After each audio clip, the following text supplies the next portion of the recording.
మధ్యాహ్నం వెళ్ళేది వచ్చినా లంచ్ బ్రేక్ వెళ్తావా సాయంత్రం వెళ్తావా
అందరికీ హృదయపూర్వక నమస్కారాలు.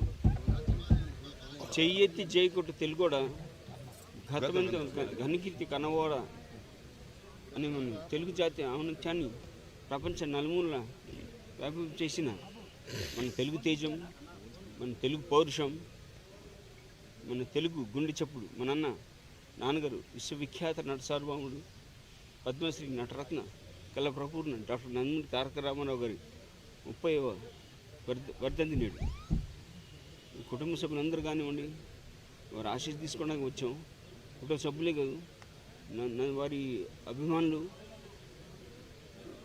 కుటుంబ శ్రేయోభిలాషులు, నందమూరి వంశ అభిమానులు అందరూ వచ్చారు వారి ఆశీస్సు తీసుకోవడానికి. మరి వారి గురించి అనే బాలకృష్ణ గారు ఎంత మాట్లాడే, వారి గురించి ఎంత మాట్లాడినా తక్కువే. తను విద్యార్థి, ఆయన ఒక మహాపురుషుడు, యుగపురుషుడు, కళామ తల్లి వరాల బిడ్డ, ఒక యుగపురుషుడు ఆయన. వారు నటనలో ఉంటూ ఎన్నో సినిమాలు చేశారు, ఆయన ఎన్నో పాత్రలు పోషించారు. ఒకటా రెండు జానపదం, పౌరాణికం, సాంఘికం. శ్రీరాముడు శ్రీకృష్ణుడు ఎలా ఉంటాడు ఎవరు తెలియదు, కానీ శ్రీకృష్ణుడు రూపురేఖలు కల్పించాడు. ఆయన రూపమే చరిస్మని. శ్రీరాముడికి దుర్యోధనుడు ఏ పాత్రగా పాత్ర, ప్రతి పాత్రకు ఆయన ఒక డిక్షనరీగా ఉండిపోతాడు. ఆయన దొరికే నందమూరి తారక రామారావు గారు. ఆయన నటుడుగా ఉంటూ ఎన్నో సేవలు అందించాడు. రాజకీయాల ముందు వచ్చే ముందు ఆయన నటుడుగా ఉంటూ ప్రజలకు ఎన్నెన్నో సేవలు అందించాడు ఆయన.